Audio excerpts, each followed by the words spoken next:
Mainly groggy all the time, and that's just contributed to me like playing melee much less though. That's understandable. I mean, like, we're not like Melee's a very demanding game, so that I think that makes sense. So, can you see what I've got? What I've got for us? I can, yeah. Oh, did you see yesterday? Do you know the Ultimate Player Cola? Oh yeah, I saw that. You saw that? I didn't watch all of it, but I know he got to winners finals versus Yes. S2J, and know they went game 5 last stock, and then after that I was very tired at night because it's like West Coast time, so then I went to bed. But I saw that part and I thought that was like super impressive. Yeah, he beat and he beat a PR'd Marth, like a NorCal PR'd Marth, You Martha, to right? get to I think oh you're right, he beat Umarth and Typhoon. So he beat two PR'd Marths. Low key, I feel like when the alt kids or like when the like later when the sequel kids, like anyone who's like plays one of the later games, when they come over, it's never the usual suspects when it comes to like who they have trouble with, because usually the noob slayer characters, people are like, oh, like Sheik, Marth, Peach, like that kind of vibe. But like I actually find that they tend to be really good against those. That's not where they run into problems. It's usually like Falco that they run into problems against because Yeah. of like I don't really think that there's like a Falco in those games where it's like you've got the micro game control but also like pressure elements in that way. Where like yeah, but it was impressive as hell either way. Yeah. And then game 5 with S2J, like crazy. Yeah. Absolutely wild. Alrighty, so let's talk about this matchup real quick. So, Fox Falcon, so you mentioned that you have trouble, your moves get whiff punished, right? Yeah, I feel like so Mm-hmm. I guess like the way I think about this matchup is like um my moves beat all of his moves in terms of like pure like startup frames and stuff like that. So if I can keep him close to me and get moves out, then in theory like I should be in a pretty good spot. Um Yeah, like here, like oh, what we have here, like is a good example of that. Like he gets in on that, like on it's all of the magic really happens after like this. So like S2J's this ledge dash shield, Med's like advances, jabs. It's not something that S2J is able to like punish on reaction with this up air. So then mhm. once like this happens, like once Meds baits him with that jab, then like Meds is all over him Yeah. and is able to There's like just no like action SUJ can take really other than like maybe trying to run away or something. yeah, and like once he's in on him, he's just like because Meds misses that up smash on that roll, but then S2J tries to punish it directly, and then it's like what happens is Fox's like superior move speed like just gets him. So, like what happens here? He's trying to like get into like position, his space, setting up his spacing, and Meds is like no boot. Mhm. He's like I'm not. I have something to say about that. A All right, Canadian at boot. yeah. But yeah, so like that's what we want. Like that, we both kind of understand that. Like that's so we're on the same page there. Like obviously that is the type of dynamic that like works for us because our character's got fast tools. We can kind of smother him. We can pop off on him. And it doesn't. One thing I also want to kind of highlight from this like little strip of like a match is that there isn't really like a combo. Like even though granted, SGJ is at 91, so there aren't many combos that work at this percent, but like this sequence would have been probably just fine at like 0-2, right? Yeah. Like it's not like S2J gets away from the drill shine with like an incredible SDI, but like after that, but he's still stuck next to Fox because he's not able to like dash or something, so he's forced to shield, forced to try to like defend against this, and Meds just keeps hitting him. And it's not that like it's not that this is one long combo, it's just that like he's just basically winning these very like high speed neutral interaction, like up close neutral interactions, like boom boom boom. Yeah. And then Yeah. barriers to close the stock. So the question here is, how do we establish that? So I'm pretty sure Meds is gonna die in a second, or he won't. Okay, cool. So let's take a look at this. So this is how does Meds create the situation for the scrap here?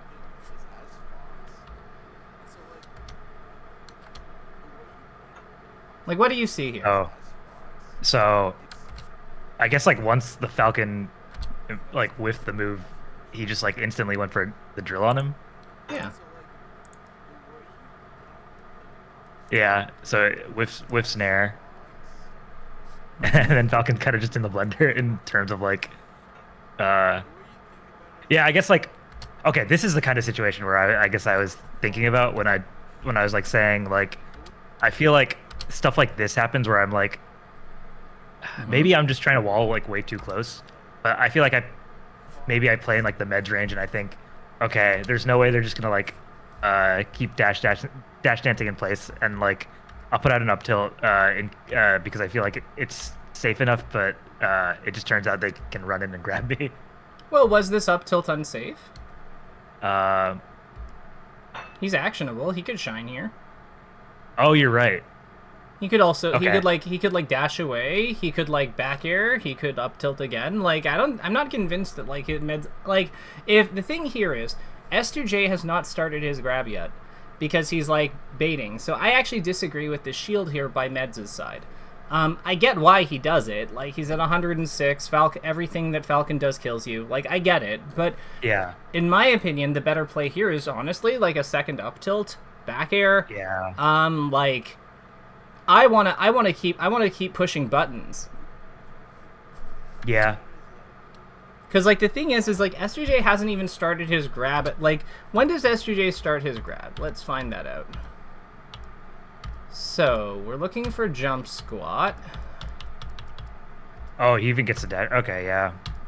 Yeah, so like he's still dashing away at this point. So he's turning around on this frame.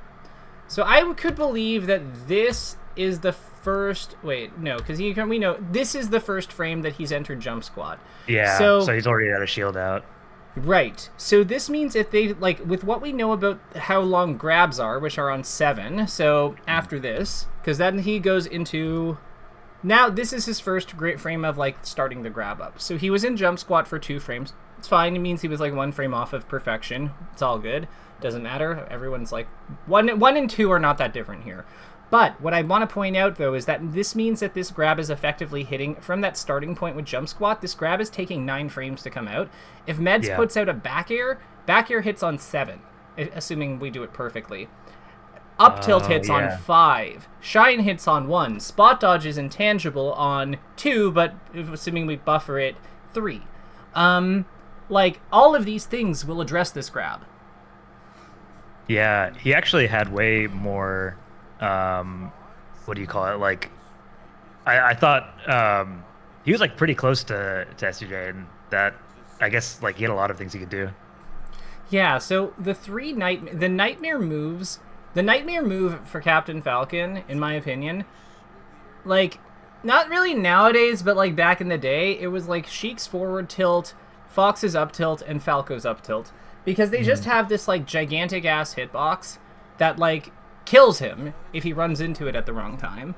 Yeah. Anti-airs his jumps, and then on top of that, like also outtimes his grab. So it's fast. It's faster than his grab. It beats his aerials.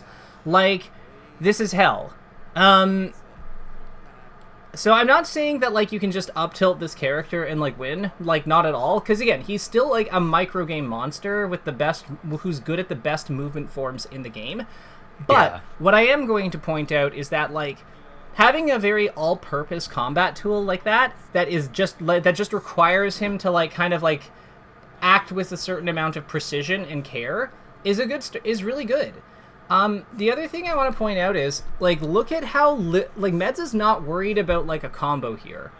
Like he gets this drill, Johnny like SDI's out of it, and he's just like, it doesn't matter, just get offense going again, because what the hell is Falcon going to do to protect himself?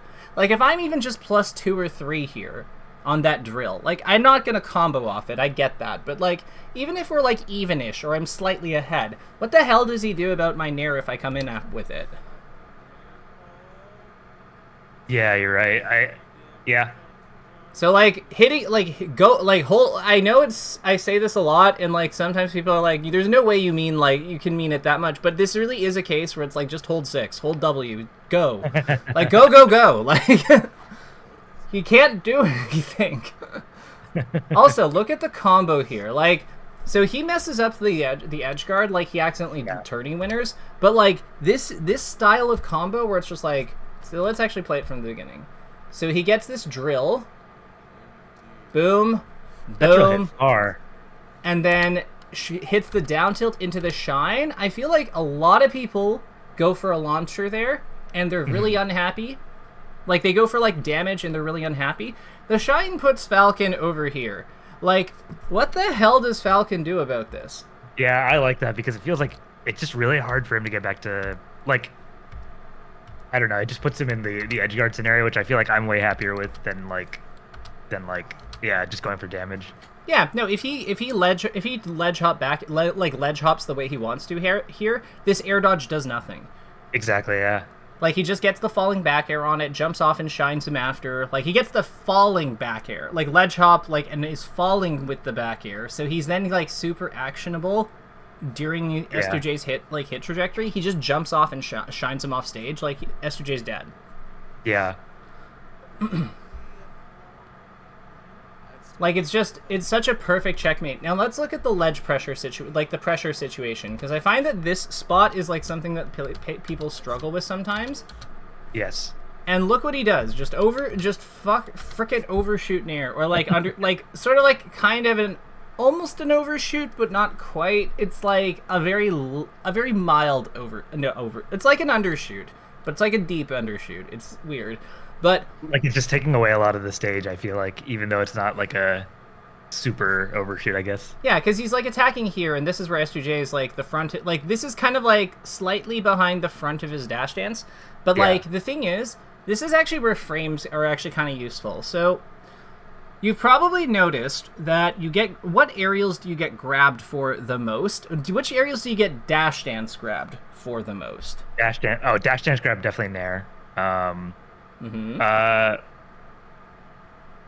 It does happen with drill too, I feel like, but I think nair is the one I notice it like the most. Okay. And what like when that happens, where would the nair be? Like, if you, let's say that you're playing here, where do you do the nair? Like, where does your nair that gets DD grabbed hit? I think definitely not as deep as like where Meds was. Like, it would probably be more like how to yeah, we'll use the yeah. I would say like maybe under the plat of like under the left lip of the plat, or maybe a slightly bit further back even than that. Gotcha. So like from here to here. Yeah, that's what I would say. Okay, cool. So this is a common thing that, like, Foxes do. This is a common mistake with Fox. I get it, but, like, hear me out. Like, I totally get it, but, like, hear me out. So this is the zone that Falcon is dash dancing in, right? Mm-hmm. Okay, cool. So you're placing... as soon as you post that, it's, like, kind of obvious why now. So... like, the whole dash dance is outside of that range. Right, but, like, let me ask you, if we did this with drill, if we did the Meds nair here with drill, like, because he places it here, so he winds up going, like, into finishing in this spot. So my question here is, like, if we did if we did this with drill instead of nair, does it feel like it's as good? No, because I feel like the nair has the extension, so, like, it covers a bit more. True. There's another reason for it, though, and, like, this is a frame data thing, so I'm not mad at you for not getting it. But there's actually a frame data reason for this, like, nair being better than the drill in this context, too. Drill L cancels for 9 versus nair's 7. Oh, that's true. Yeah. Remind me, how long does a grab take to come out? Yeah, grab is 7. So what does that mean in the context of, like... In the context of, like, this dash dance, like, this attack dynamic, what does that mean if we're, like, landing here? Well, he doesn't need to back up while we're coming in, so he can just, like, kind of, like, stop here, and he can get us every time, right? Yeah. But here, this is the problem with, like, this is why this nair, like, this subtle difference in going forward poses such a big problem for him, because it means that he has to, if he's anywhere in this box... When we're coming in with this nair, he has to dash out And if he's dashing away and then turning on the frame that we're landing, his grab doesn't come out on time. Yeah, so I guess you could do something like you could just dash. I mean, jab or shine or something like that. Jab, shine, dash away, spot dodge. Yeah, you got stuff. Yeah. You got tons of stuff. So you can, like, as crazy as it sounds, this difference, like the difference between here and here is with Nair is colossal. Funnily though, drill doesn't actually perform as well here, because drill having 9 frames means that there's like extra, like there's kind of like, if it takes 2 frames to go from here to here and align himself, then the grab still works. Yeah, I feel like maybe this is like subconsciously why I feel like I never go for like the really long range drill that often. Mm-hmm. Like the I guess in the range that Meds went. I feel like, I mean, this might not always be applicable, but I feel like I usually go for drill way more like undershooting, I guess. Yeah.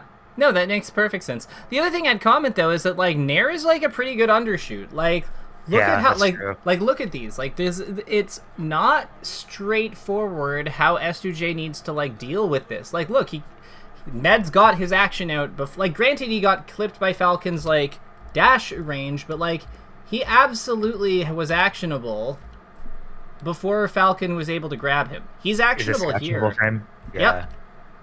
Like he's gonna turn around on the next one. Oh, you're right. Yeah. He could have actually up tilted, I think, right now, and it actually gets him. So one thing I would strongly recommend in general when dealing with Falcon is do not remember, he doesn't have fast punish moves. Like he doesn't have like a frame 5 like down tilt or something the way that like Sheik does, or like a frame 5 like up tilt the way Fox and Falco and also Sheik does. Like he just doesn't have, or like a burst to dash attack that hits on 6. Like he just doesn't have those kinds of things. So he's going attack into another attack is not a bad idea. Yeah, that makes sense. Like look at this. Look at this. Yeah. Like he does like this Nair, no, this back air, Nair, like just more stuff. It really feels like while watching this, like every time that Meds ends up getting clipped, he had like an action he could have, like if he just did an action a slightly bit faster, he would have even just won the scenario. Mm-hmm. And like there's like, again, you can't just like attack. Yeah. Like at this, like S2J is watching his habits and like doing like, you know, S2J is amazing. S2J is doing the good player thing. So I'm not going to criticize Meds for like not just like hold Wing the entire time. There is such a thing as too much hold Wing even versus Falcon. But what I do want, I think it's important to acknowledge that like there really is a big blend of like repositioning versus attacking after you're landing. Like there's a lot more to that dynamic than meets the eye. Yes. Yeah, that makes sense. So, what are you learning? So, can you see some things that do you see things that you can apply to your play here? I think so. I think also, so one thing I'm wondering is like in my play, if when I'm feeling like I'm getting whiff punished too much or something like that, if I'm just like not acting fast enough, or like, I think one other small thing that I get into a bad habit of doing is like, when I'm walling, I keep using the same move to wall, and I think that gives like a bit of a rhythm too much. Yeah, does that make sense?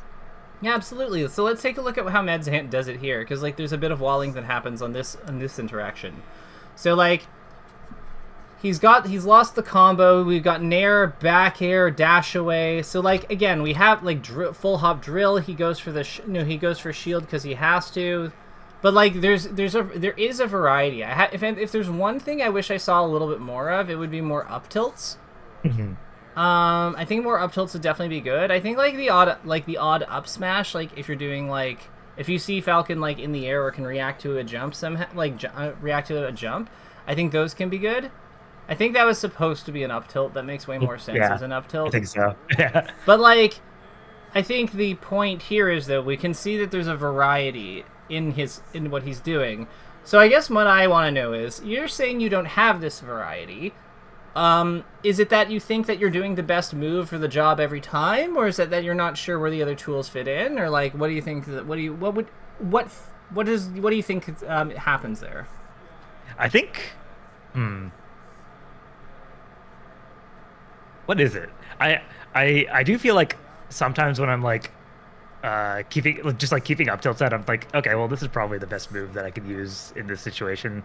But like, I think like it becomes a problem when I'm like doing it multiple times in a match or something, where like they know that's just the mode I get in. So I think that's just part of like I need to add more variety to like what I'm doing, if that makes sense.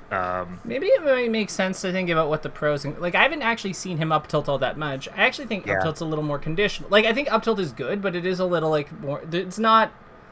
I don't think that like any of these options are ones you can just like autopilot, but I feel like up tilt is one of the more dangerous ones to autopilot. So I'm curious, what makes you think that up tilt? What draws you in with up tilt? Why does it seem so like good? oh, it just feels so juicy when you get like obviously a lot of his approaches are just going to be it's either like he'll go for a grab or aerial, and if he's aerialing, the up tilt's really juicy. Mm-hmm. And I just feel like I get so much off it, but like obviously there's so many other things that you can do, like um like the Bears looked like they were clipping S2J when he didn't expect it to on the stadium game. So like I don't know. I think that maybe it's just a move I spam too much, or like a move I spam too much because I know like the reward is so good. Yeah, might be a comfort pick. That makes sense.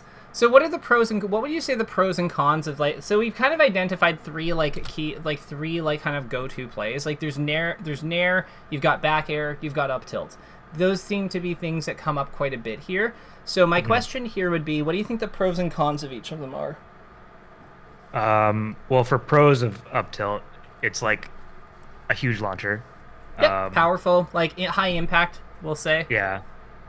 I guess in terms of cons, it's like kind of stationary, or not kind of stationary. You're I guess like you just are stationary if you do it. But like when we were watching the prior game, it didn't feel like you were in that much lag. So No, it ends on 23. Like that's not terrible. mhm. So that does mean it is the laggiest option, though. Yes, that's true. Like, because going from 11, 12, like going from 12 to 22, like 23, like what that mean, like that means it has like 12ish frames of end lag, I believe.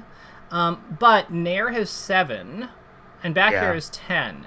So it is like the most, and you're also in place on up tilt, so you're not like moving around, so you don't have the protection of drift either. So in some ways it's like it is the most powerful option, certainly in terms of its hit properties. Like God, like 90-degree launcher on when it, like 90-degree launcher ish, or 84-degree launcher, my bad. On airborne opponents, 110 on grounded opponents, like with 12 damage. Like hit properties are like nutso. Back air is only, hits on 4, does 15, which is like, God, like pathetic. But it is significantly safer because you have the defensive drift, and it's also 2 frames less laggy. On Yeah. top of that, how is it like which one hits sooner? Because I think the temptation is to say that up tilt hits sooner, but like, and it does. Like this would hit someone, but I feel like it doesn't really defend the air until 7 anyway, which is also the same frame that these two come out, assuming that we do them perfectly. Yeah, that's a good point. I never thought about it like that. Like it's the hitbox is not just like the pure number that the frame comes out on. Yeah. It's kind of like how Sheik's forward tilt technically hits on 6, but don't tell them that.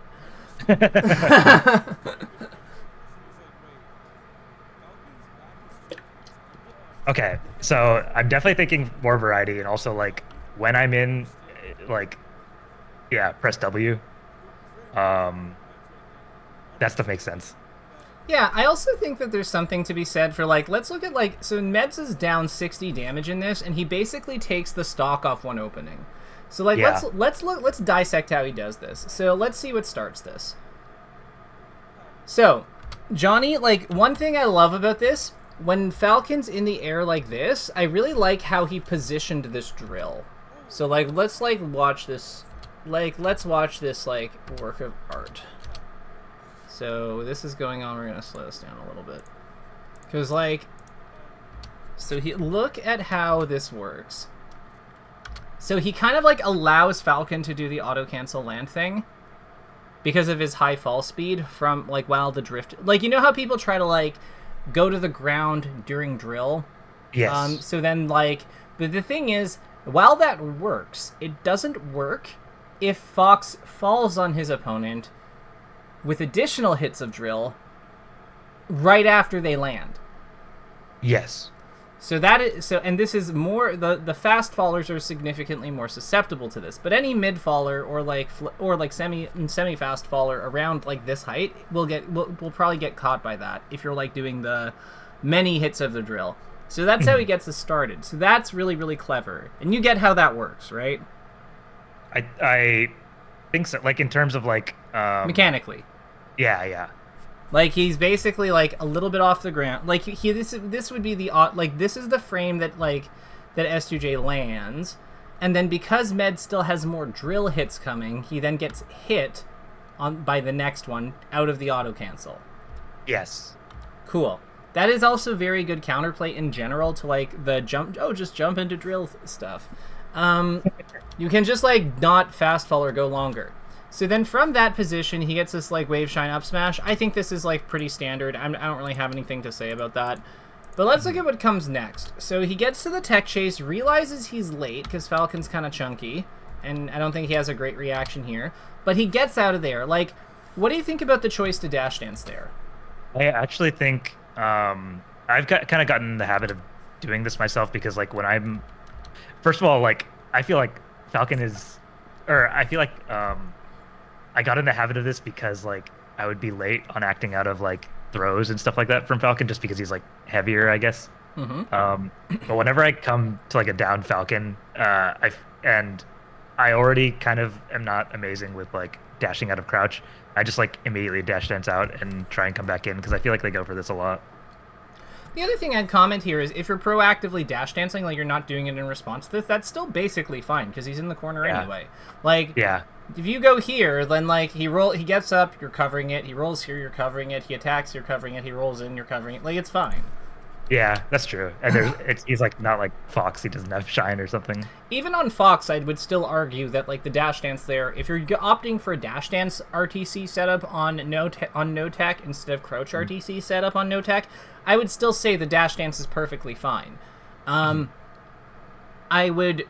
If anything, I think that there's, like, a very reasonable case to be made, especially if you're over 100, that, like, the dash dance actually has, like, has some upsides on it that, like, the crouch RTC doesn't. The other thing I'd note is that the dash dance is better if you're looking to do aerials. So, like, if there's a chance you might want to, like, potentially go for, like, some Nair cheese in the corner, if he rolls there, like, hey, more power to you. Because you get the drift, I guess. Well, you're already moving. Like you already have like you're able to like position for the jump trajectory properly because you're not standing still. Got it. Okay. Yeah, like it's like you just if you're dashing this way and he rolls there, like we just stop it right like around here, and then we have like the perfect jump trajectory. Yeah, that makes sense. Yeah, whereas if we're crouching here, we have to then like go back, go forward. Like it's not gonna happen. We're just gonna take the grabber up smash like we always do or like the shine because that's what we have access to out of that move, out of like how we set ourselves up. That's what's most convenient. Yeah. So we get this, and like look at how he just kind of like holds pressure, gets the jump, like tech chases, and then he's like back into this. Like I love the angle on this. Like, actually, let's talk about this pressure string. So SDJ like. Air, shine, back area. And then, like, he gets in deep, but still stays behind him. And then the up tilt gets under the Nair, because Nair hits above Falcon, then hits under him on the second hit. But, like it goes up, then comes down on the second hit. So, like, by landing here, after the bear, he's underneath it. This would also have still clipped a stomp, too, I think. Yeah. So like, there's not like what the hell does Falcon do to get out of here? He has to bat. Even though the funny thing is that he actually has to shield grab and go for the butt grab here. I think. But who is going to? I forgot that that's a thing that you can do. Yeah, but who's gonna think to do that in this spot, right? Because all of this is happening in like very, very unreactable windows. So I think that S2J goes for like this nair and like thinking that Meds is going to like do something else, like thinking that he's in a slightly different situation, and then as a result of that, he just gets like, you know, after this combo with the like the tech chase with the platforms, when Meds comes off the when Meds comes off to re-engage, like I really like this double jump back air because it's just kind of like he kind of is like, okay, so what does it make sense for Johnny to defend himself with? Well, probably up air or nair, right? So yeah. He goes above where like this, like the beat one timing, like the immediate get off me timing, and then creates this whiff punish. And what I like is that like he had to drift full forward to get this, which makes me think that if Johnny didn't bite here, he would just like probably fall backwards. Yeah. Okay. Yeah. Yeah. This is like the first option where I was like surprised. Like I didn't expect him to go for the like full drift forward falling back air. But yeah, when you look at the situation, it makes sense. Mm-hmm. It's like a weird option, but like I get it. Yeah. I think that's like kind of an important, like I'm not sure that's like the best thing he could have done, but I wanted to call attention to it because I think that we get the impression that like never play above Falcon literally ever. Yeah. And like while it is generally better to be short hopping than full hopping against this guy, I think that like the idea that we can't use the best full hop in the game against like a guy just because he has a pretty good up air is like, that's nonsense. Like, or yeah. Well, okay, he probably has the best up air in the game, but like the idea that we can't use Fox as like one of Fox's main openers just because he's like Falcon and has the best up air, like no, it just means we have to be like sneaky about it. We have to be clever. So let's see, like, I'm interested to see how Meds is going to take this one, because I remember him getting, like, up, like, a ton in this set. Also, I want to point out, we know that this knee is coming from, like, a mile away, so, you know, take care to smash GI it. Oh, yeah, that's a lot. And, like, the thing is, you can see the difference it makes. Like, does he survive this? Maybe not, but he, like... Well, I guess he does, yeah. Yeah, like, that actually probably mattered. Yeah. He got like 13 damage. Like he's still coming back too. Like that's crazy. Like he got 13 damage out of that he would not have gotten otherwise. And like maybe like is 13 damage game winning? Maybe not usually, but sometimes certainly. Ooh, yeah, nice. I love this edge. Let's talk about this angle. So this is very similar to like a concept we've talked about with edge guarding spacies, where it's like you cover like the going into you angles kind of, and then like when they're falling, you get like the other ones with your next play. Yes. Because like you can see that like this is covering all of like the aggressive go low, go to the edge kind of things, and then when this happens, he just like covers all the drift in options. You see what I mean? Yeah. And so the only option left is drift out. He just gets the shine on it. Wow, yeah.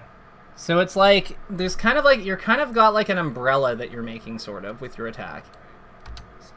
This would be the first one. There's actually, yeah, it's like you're making two umbrellas basically. So what I mean by that is this is covering, like, if we visualize the hit area on Meds here, Meds will be this.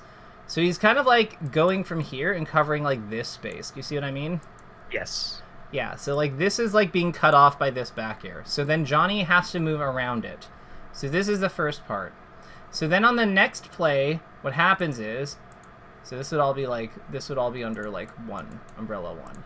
Then on the next one, up here, Johnny goes up again, but Meds creates another one using his jump and double jump that's cutting off like this section basically.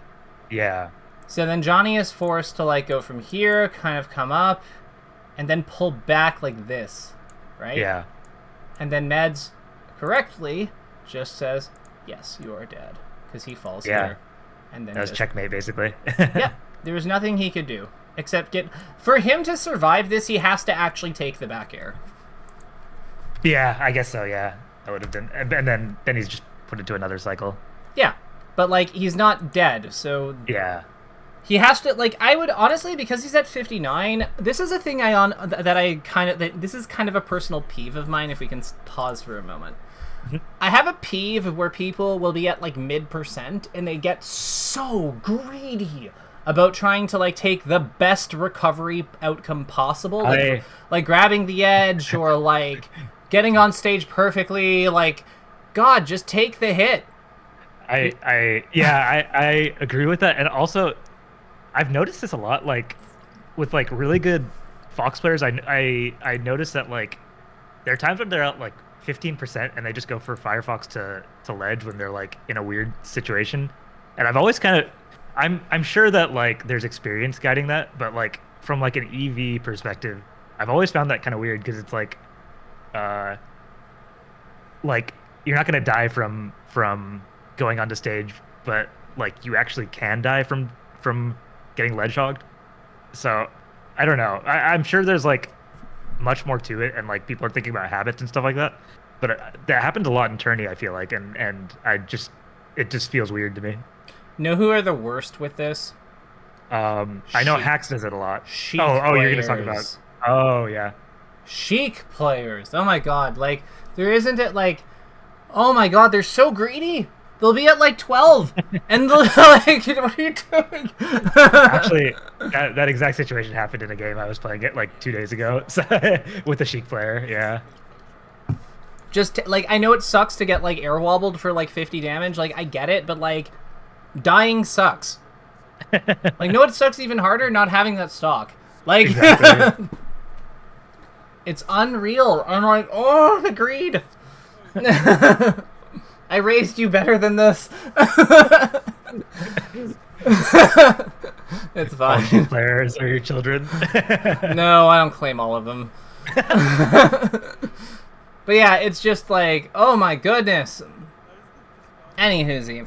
So I think that this is good. I think that this has been pretty instructive. I think that we have a good sense of like what our dues, like how we like when, like what we should be doing proactively. I guess my question here would be, how do you foresee, what kinds of situations do you find haven't been captured that you have trouble with? Like, do you have any footage from yourself, like any SLPs we could look at, that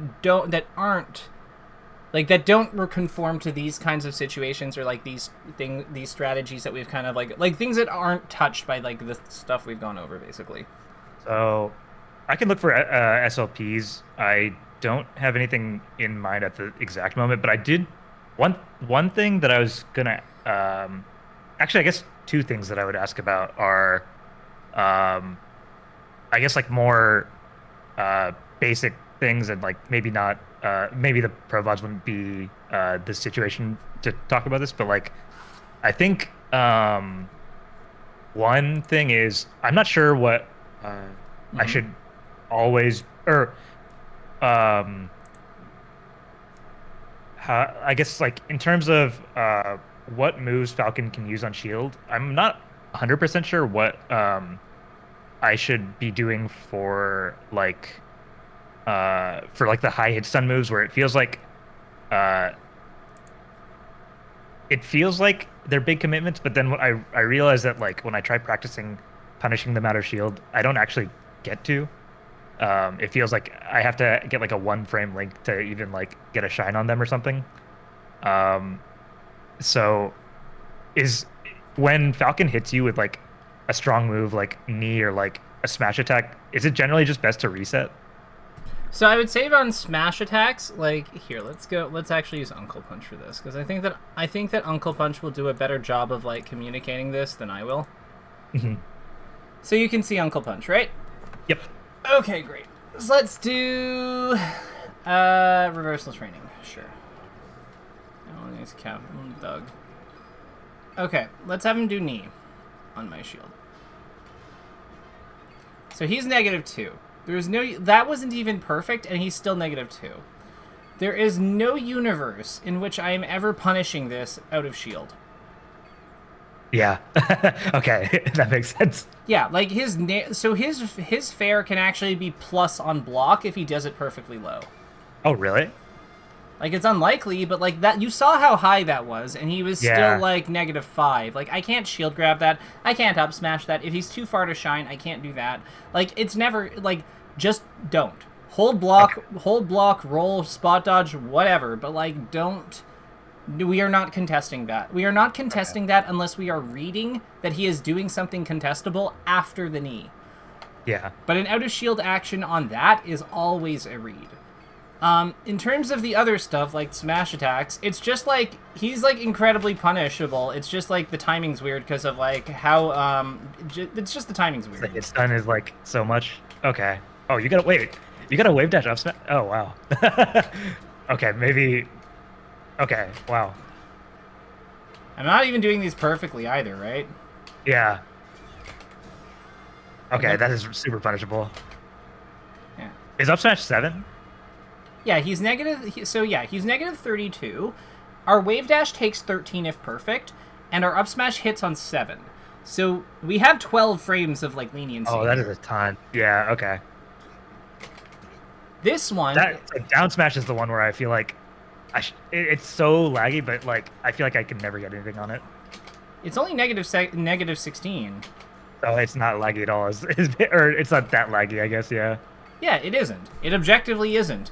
Like, Yeah. in order for something to be like, we can wave dash out of shield shine that. Like if we get a good one.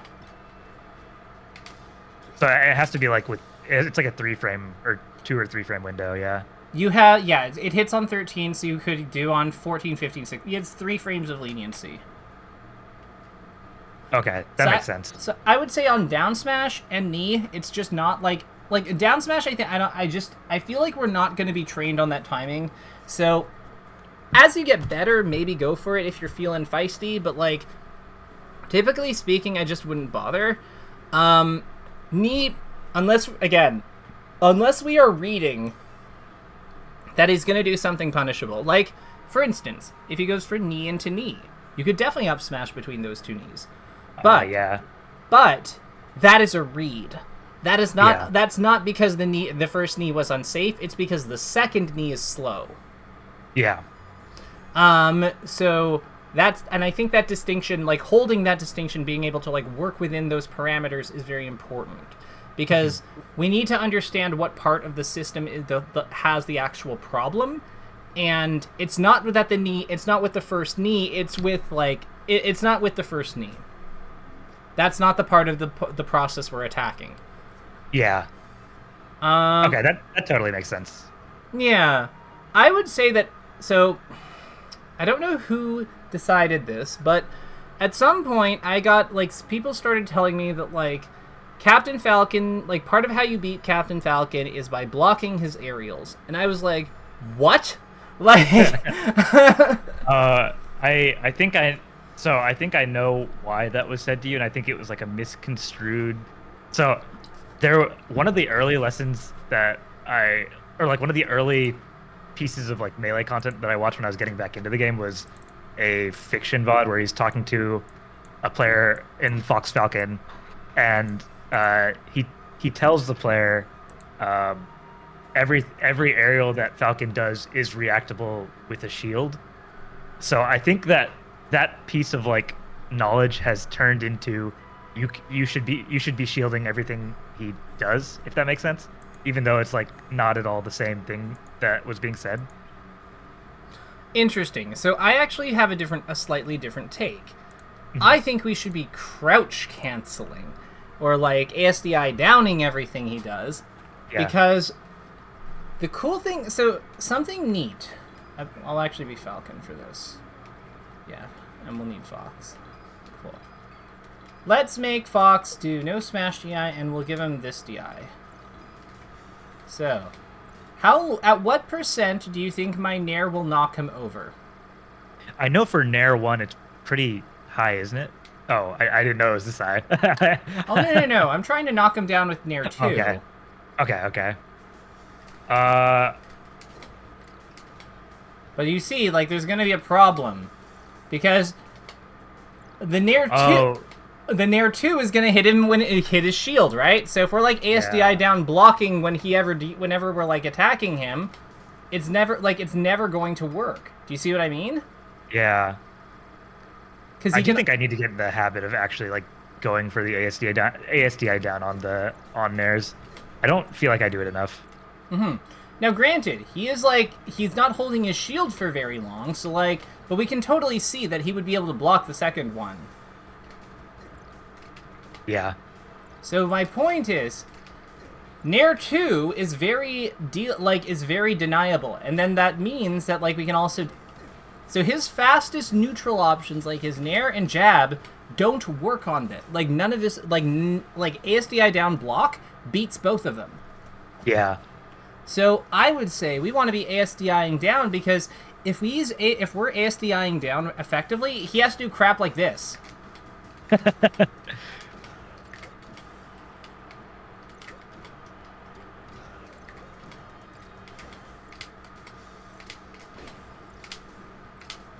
See what I mean? Like, he has to act, like, all of a sudden, it's not so easy.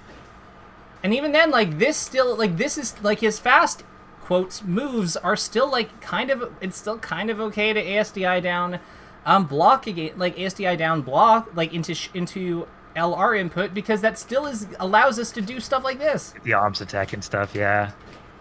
Yeah. Now, I'm not saying that this is, like, I actually think it's better to not arms attack this one, because, like, it's probably better just hold down on it, because by arms attacking, he actually can get us. Like, I think we can get... Like, oh, yeah. Like, maybe this is too far, but if you're a bit closer to the edge, yeah. That's crazy, right? That's pretty close. But, if we just do tech option none... Like, he definitely can edge snap off that. Mm-hmm. But, and like, same thing with back air. Like, he just illusions that. Oh, yeah, you're right. So, and this is pretty high percent. Yeah, he's at 100. So, this is what I mean by, like, holding down is really, like, the moneymaker here, because, like, his fastest moves, like this and this, they're completely ruined by it, or, like, significantly limited by it. And then, for his not fast moves, like, or moves he has to do, like, differently, because, like, this barely hits it. Like, this barely hits him. Like, this up air, like, barely. Like, he has to be basically frame perfect, and then, like... Yeah. Yeah. I don't even know if that would get him if he was, like, crouching. But, again, the point here is, it makes him have to play way more awkwardly. And then the ways in which he plays awkwardly are much easier for us to deal with everything else we do. Yeah, that makes sense. Yeah, because like when we tell Falcon, by the way, you are delaying your aerial, you're doing your slowest moves, or your slowest real moves. He's usually not happy to hear that when he's fighting Fox. Yeah. Yeah.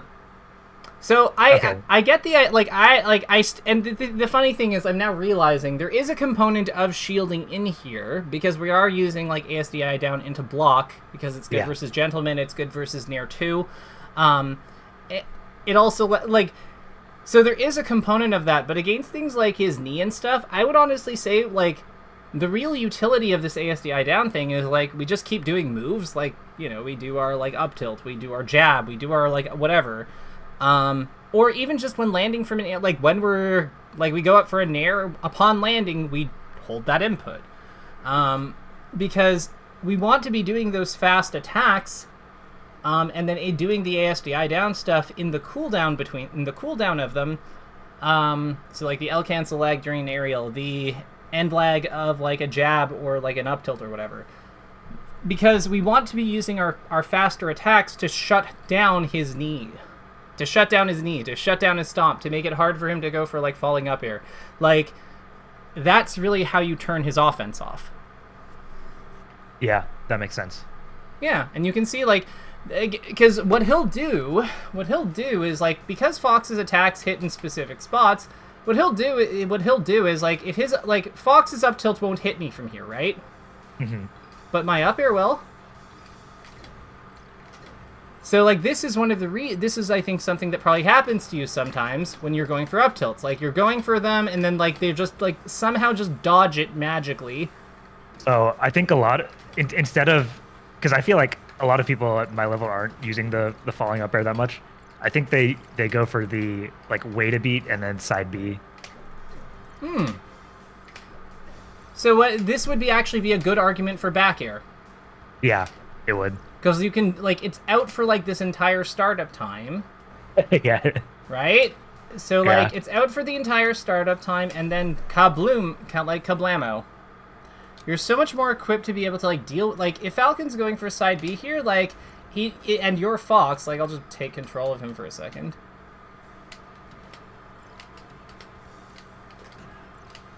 Like, boom. Yeah. Because it's also, like, out the entire time, too. Like, let's turn Fighter Collision on real quick. No, Model Display on. Like, there's no way he dodges all of this. And the cool thing here is, like, even if he does somehow dodge this, you're also, like, less... Like, if you go for Nair here, too... Like, both of the aerials are less laggy, so you're more likely to be able to get your shield up. Exactly, yeah. And then, like, even if he does get the side B out, I can just punish it right after it, since I shielded it. Oh, yeah, absolutely. Here, let's see how that would look. So I will need to go to the beginning of this. We'll have the human do record, restore positions. We will not control him. Yeah, and we'll do playback.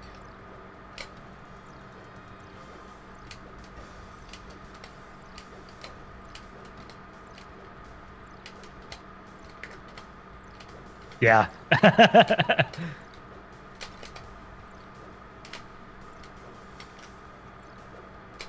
I want to see it, like... The instant bear? Oh, okay.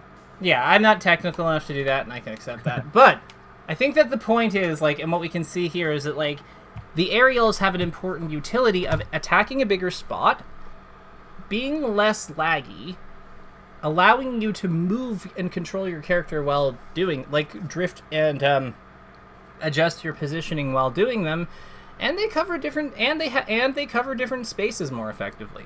They also allow you to change which way you're facing. Yeah, I think a big thing from this is, like, I should also, like, now that I'm looking at the situation, like, I need to be kind of, like, learning what the Falcons are doing in game, and then, like, actually I can kind of like change my walling around on that, because I feel like I've mainly just been going for the greediest option, but then when I think about it from, like, what is Fox's advantage over Falcon is that he's way less laggy. I don't need to be, like, you know, lessening that advantage all the time. Yeah. The other thing here is, like, remember, Falcon is, like, despite my sincerest efforts, Falcon is still an excellent character. Like, he's really good. He's really good. He's, like, the minimalist top tier. I love it. Hate him, but love it. And I think there's the thing to remember with that is that even though his tools are, like, he's kind of like Jigglypuff. Like, his list of tools that are good is fairly short, but everything on that list is gold. Like, everything on that list is, like, top of the line. So it's important to, and he's, like, and when it's paired with, like, the most powerful, like, movement tech and, like, movement forms, like, with great versions of the two most innately powerful movement forms together, like, it's really hard. Like, he has even, like, the challenge with Falcon is that he only has a few things, but you have to do them really, but they can be done super well, and they have to be done super well. So I actually think part of why Sheik, Fox, and Falco are so good against him, and why those three, like, pose such a big challenge to him, like, in tournament runs, is that they just have such a wealth of, like, questions to ask him. Because, like, it's not just like it's not like, like, I think that if Fox only could, like, defend against this with his up tilt, like, with his up tilt, he would, like, he wouldn't, like, this would actually be a tough situation, but because he has, like, this, because he has, like, this, he's got this, he's got this, he's got this, he's got this, he's got this, he's got this, like, he's got this, like, it just, That's also this is really funny in the corner, by the way. Oh, when they just go off. Yeah, yeah. Yep. But yeah, you can see like how you can see how it's, you know, you've got a great spot dodge, you've got a good shield, you've got attacks coming at him, you can go around it, you can go into it, like you can go away from it even. Like you've got, because he can only cover some of those outcomes with how he sets up his very good movement and very good attack. But because he doesn't really have like a follow through afterwards in a lot of cases, he's very reliant on like his upfront play doing the heavy lifting of his interaction. So Fox, Sheik, and Falco's ability to ask so many questions and challenge him in so many ways is like their strongest attribute against him, in my opinion. Because it's just like we have so many things that can counter what you're doing if you're off even slightly. And we have like 12 different things we can throw at you. And maybe you can set up that Nair so it deals with like 5 of them or 6 of them, but like we still have the other 6. Yeah. And you can't beat them all. Yeah. That makes a lot of sense. I feel like, yeah, I think I kind of am like excited to play against Falcons now because I want to like, I don't know. I feel like this is like reinforcing a lot of things that like I might have felt like were maybe issues with my play, and like now I kind of just want to try playing with more, I guess, variety, and also just like knowing that that I have so many like more options that I've been using maybe. Yeah, so I'm gonna say like expansion of variety, especially with walling, with walling / space control. So I'm gonna make a point that we want to do like nairs, bears, up tilt at the minimum, and like I want to be clear, this is the minimum. Experimentation with those 3 is the minimum. Like if you want to try down tilts, if you want to try jabs, if you want to throw in some like up smashes, like some predictive up smashes or reactive ones, or if you like, don't limit yourself. The biggest thing is don't limit yourself. Yeah, I feel like my split right now has been like, well, let's say like 70% up tilt, 30% bear. I don't think I ever go for like the nair on in that situation, and it feels like it would be really good. So yeah, I'm mostly gonna say like when reviewing, practice, like try to, let me see here, apply a mode of thinking where we look at the pros and cons of a tool in a situation. So don't like the idea like and compare and describe, where we apply the pros and cons of a tool, and where we look at the pros and cons of a tool in situ and describe how they interact with, how they affect the interaction. Yeah, I think that's good. Because, like, the idea here is, like, we want to get out of, like, thinking, like, this is the highest reward option, therefore I'm going to go for it. We want to think about, like, what are, like, the good things about this, and what are, like, the things we're losing by going for it. Because that's really the key here. I think that we need a better language, we need a better way of thinking about, like, what each play is doing. And I think this will help with that. Yeah, that makes sense. The last thing I will say is... trying to think here. I would say that like the edge. I would say that the overshoot thing. So like when pushing on opponents doing DD, camping, on an opponent's DD, dash dance from afar. I want nair. Apply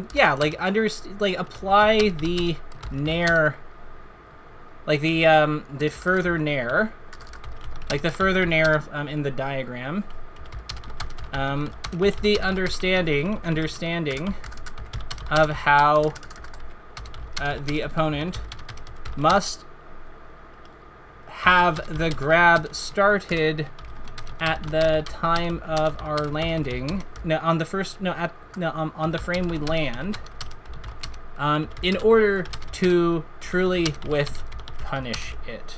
Yeah, I need to definitely think about the frames in that scenario because I think it stops me from doing options that in reality would be fine to do. Just because of like the feeling, I guess, that it doesn't feel safe. Maybe. Yeah, and as an aside, I'm gonna say push buttons in scraps more. Yeah. Because as we can see from S2J's games with meds, there's a lot of situations where it looks like there's actually more time to get buttons off than maybe we're like thinking there are. Yeah, definitely. Awesome. I gotta let you go, but I will leave you with. I think that this is good. We will talk soon, and yeah, I think that I'm quite happy with this. Do you need anything thank you from very me? much. No, this is problem. perfect.